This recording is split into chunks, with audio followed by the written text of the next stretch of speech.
Hej mine brødre, jeg vil gerne vise jer et nyt spil, jeg har fundet, der hedder Shogun Showdown.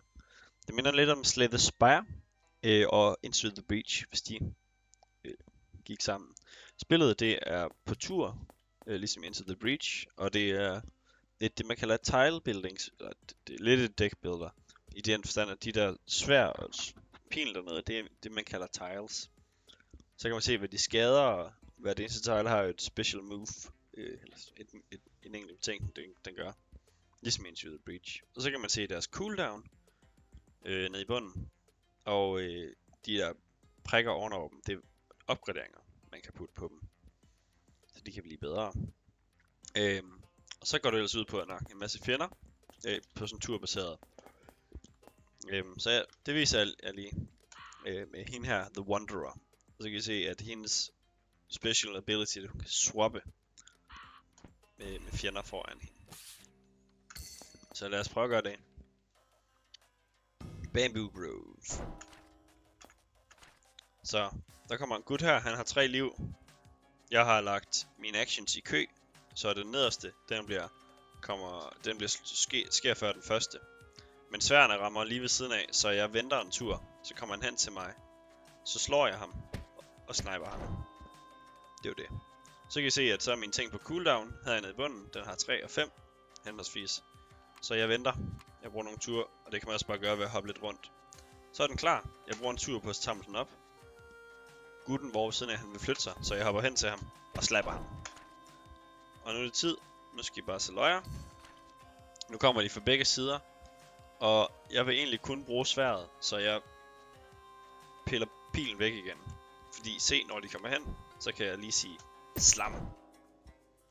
Fedt mand. Så får han en tur. Og så siger jeg. Sådan. Så swappede jeg med ham, så han slog på sin kammerat. Og nu dør han også selv. Fantastisk. Og nu har jeg så valgt mellem 2 nye tiles. Og jeg tænker, at altså så spydet, det stabber 2 tiles i foran sig. Piercing. Og så det vil sige, at man kan nakke 2 mænd på en gang. Den her, den kan jeg ligesom, det er ligesom et ranged våben, og hvis den har final, eller altså hvis den får last hit, så at sige, under lethal strike, så eksploderer den. Og det er jo egentlig meget godt. Så den tror jeg godt, jeg vil have. Så må vi se, om jeg kan finde ud af at bruge det. Se sådan her. Det var ikke helt godt. Ja. Det skal jo faktisk egentlig gøre sådan der.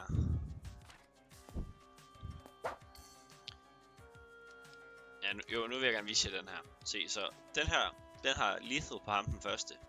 Så pilen, den gør det færdig med ham den næste. Bang! Bang! Så, nu slår han ham ved siden af.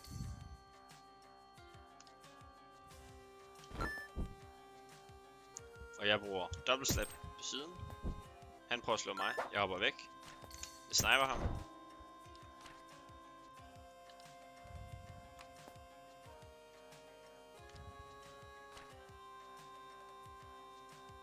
Jeg satte lidt en pickle her, kan I se. Fordi den her kan kun nå 3 tiles væk. Og ham gutten derovre til højre, han løber ind i mig lige om lidt.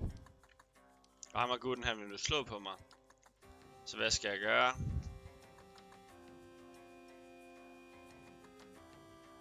Ja, jeg kan ikke gøre så meget.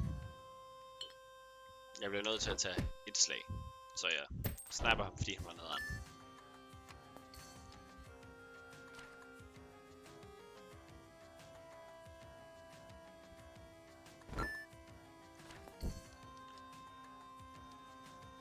Slap.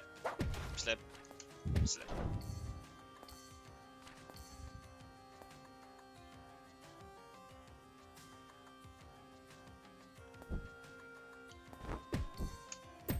Det er godt nok noget irriterende noget. Så I kan se, så stod der kun cleared. Nu er vi nået til sådan en tile-opgradering her. Og her kan jeg så putte ind i mine tiles ind og få dem opgraderet. Og her står der, at de bare kommer til at skade mere. Og jeg kan godt lide at få mine er faktisk meget sjovt ikke at opgradere. Jeg plejer altid at opgradere min svær, så hvis jeg opgraderer den her i stedet for, så kan det være, at den lidt oftere kan komme i brug. Og så han skal bare have nogle slag ham bossen her. Farvel.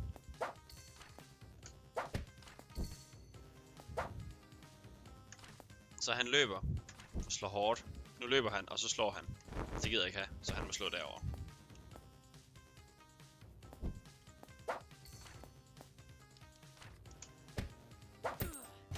Sådan. Warriors Gamble.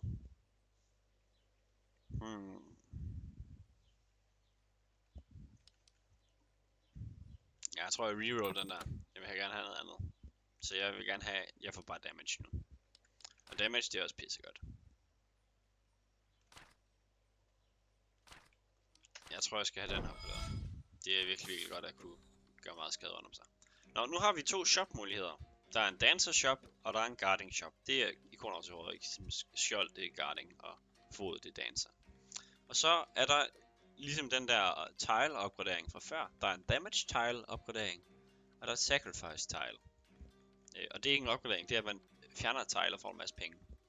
Jeg tænker jeg godt vil have jeg har måske ikke råd til en damage opgradering, men ja, det kunne være. Sacrifice. Gain 5 coins for 2 liv. Det vil jeg gerne. Det er pissegodt. Og så kan jeg sælge min healing potion her for 4 coins. Og jeg kan sælge min skjold potion for 2 coins. Det vil jeg gerne. Og begin fights with the shield. Det er bare mega godt. Det gør jeg. Jeg elsker. Jeg elsker shields. Ja, og så går vi videre. Så nu, jeg kan rigtig godt se, så man kan få lidt også se, ved at have til den ene combat område eller det andet combat område. Alt afhængig af hvilken shop jeg gerne vil til. Det tænker jeg over. Og her kan jeg se, at der er det der hedder en combat shop, så der vil jeg gerne hen. Så jeg tager Whispering Caves.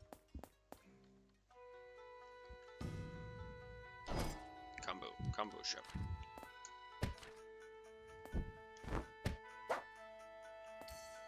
Nu skal I bare slå jer. Bang. Bang. Slap. Sådan.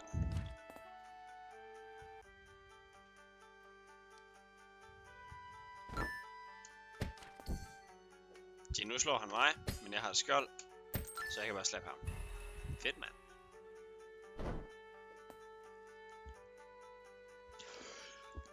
Ja, vi har rigtig meget lige nu, der skader fremad. Okay, se så. Den her, pilen er fremadrettet.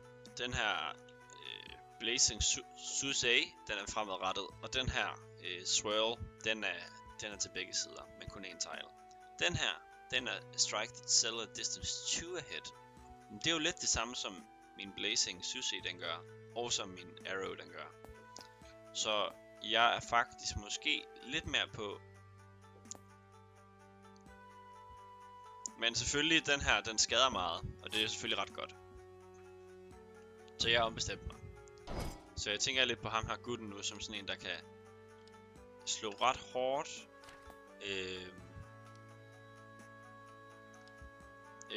Ja. Se, så hvis jeg nu.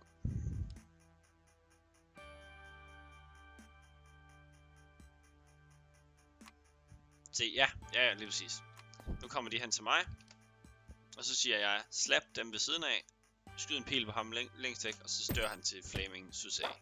Bang. Fedt, mand. Han får en Shadow Katana, eller hvad den hedder.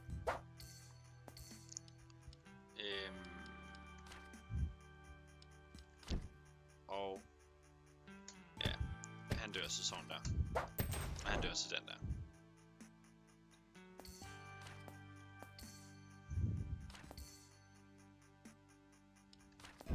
Yes, og nu kan jeg dræbe dem alle tre på en gang. Fordi sværden dræber de to, og Flaming, den dræber ham der. Dejligt.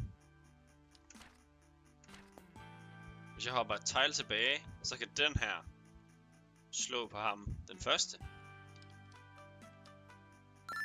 Se med det. Bang. Og så døde de alle sammen. Og de blev obliterated, fordi jeg ikke tog noget skade. 2 damage og 3 cooldown. Det er pissegodt. Og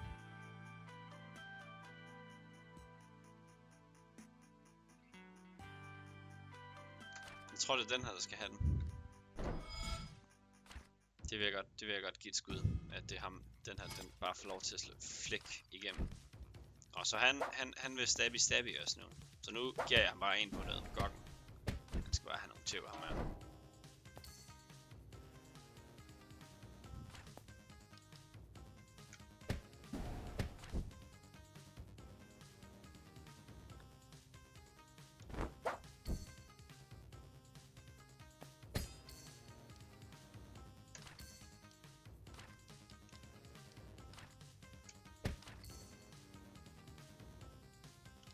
Ja, jeg tror ikke, jeg kan undgå, at han slår på os nu.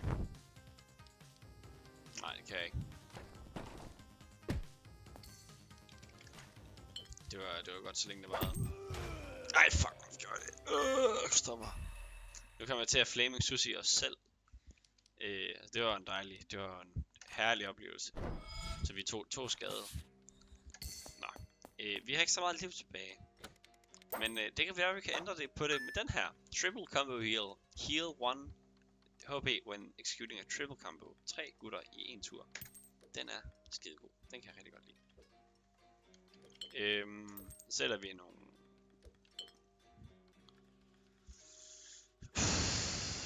Ja... Double strike. Perform the action. Attack twice. Det er sindssygt godt. Og måske især på sådan en som den her. Så nu er den rød. Det får I lov til at se, hvordan den ser ud.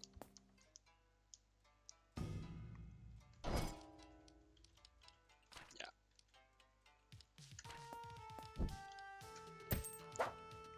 Bang, så døde de.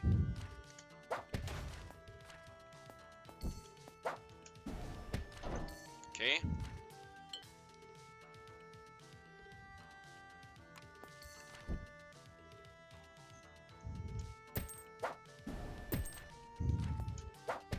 Sådan.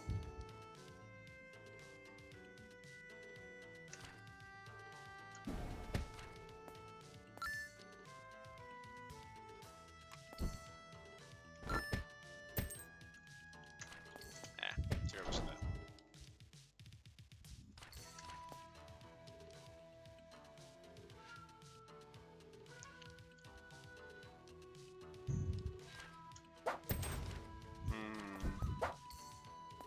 Nu skal vi se løjer. Sådan. Ja, det er ikke, det flaskede sig ikke lige med, at man lige kunne dræbe dem alle sammen på en gang. Nå, nu giver vi den her en opgradering mere. Nu skader den 8 hvert, altså når man bruger den. Det er jo skide godt. Og så kan man gøre sådan her. Bang.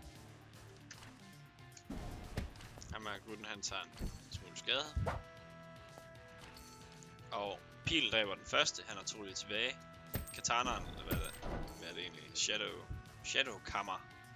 Den dræber den næste. Og så vender jeg mig om. Hopper tilbage. Venter en tur. Dræber dem begge to.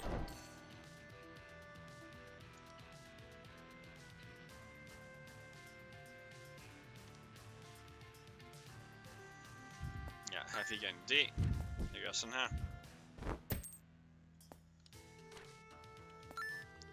Nu dræber den første. Pil dræber den næste. Yes, så gør vi sådan her. Bang, så er de døde. Upgrade slot. Jeg tror, at det er måske ham gutten her. Han kunne godt bruge at få et upgrade slot. Han er jo fyldt nu.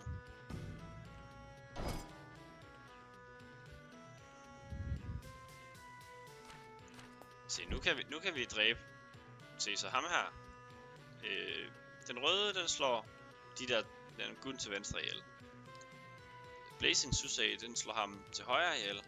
Og fordi han dør, så tager ham længst til højre 2 skade, som bliver så nakket af pilen. Bang.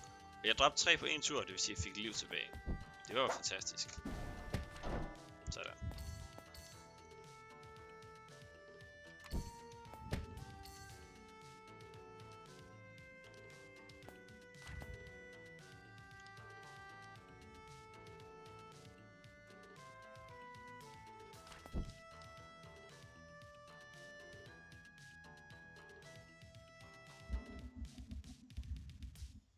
Jeg kan se, nu tager jeg lige en skade, fordi så kan jeg gøre sådan her. Og dræbe dem alle 3 på en tur. Det vil jeg nemlig gerne.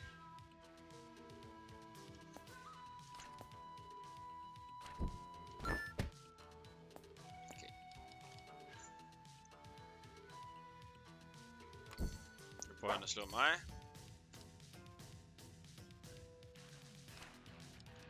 Okay, så hvis jeg nu siger...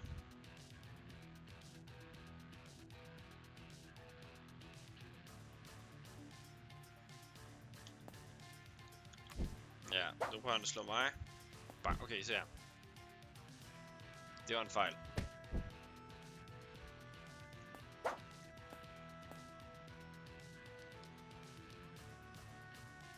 Yes. Prøv at se her. Nu kommer den her, den slår den første, den næste dræber den nummer 2, som også dræber nummer 3. Jeg får liv.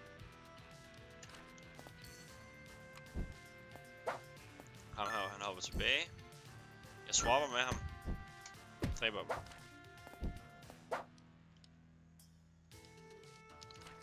Swapper. Hop. Dræb.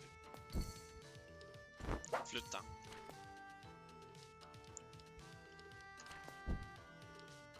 Dræber. Dræb. Jeg kunne rigtig godt bruge pilen, den kostede mere.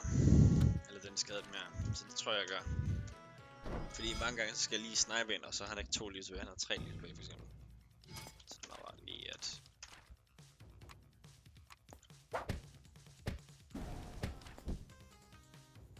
Ja, det var et problem det der.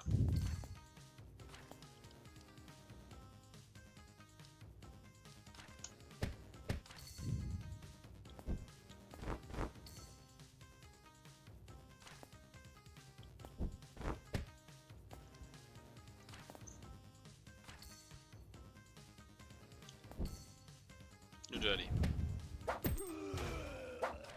Sådan. Fedt, mand. Jeg tror at I begyndte at... Jeg håber I begyndte at få en idé om, hvad det er for et spil. Jeg tænker Earth Impale kunne være sjov. Den yes. Så nu er det gutten her. Jamen, vi sælger på de her ting og sager. Ja, vi er i en combo shop. Og jeg kan rigtig... Altså sådan, det er jo en fin combo det der. When you perform a weight action, recharge an extra cooldown for tiles and special moves. Man kan bruge den her. Out of combat, reroll, reward og shop. Combo curse. Er den fed?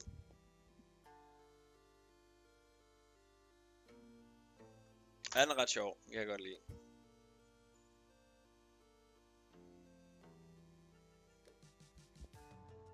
Ja, den kan jeg godt lide.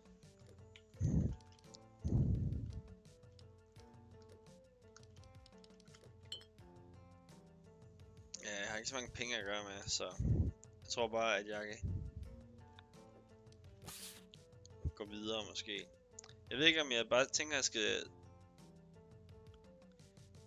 Jeg tænker måske bare at stoppe videoen her, og så sige tak fordi I så med. Og så kan I få lov til at se, hvordan et rigtigt spil ser ud på den tid. Altså sådan, så kan I selv. Okay, nu har jeg set det. Det er fedt nok. Tak for spil. Hej då.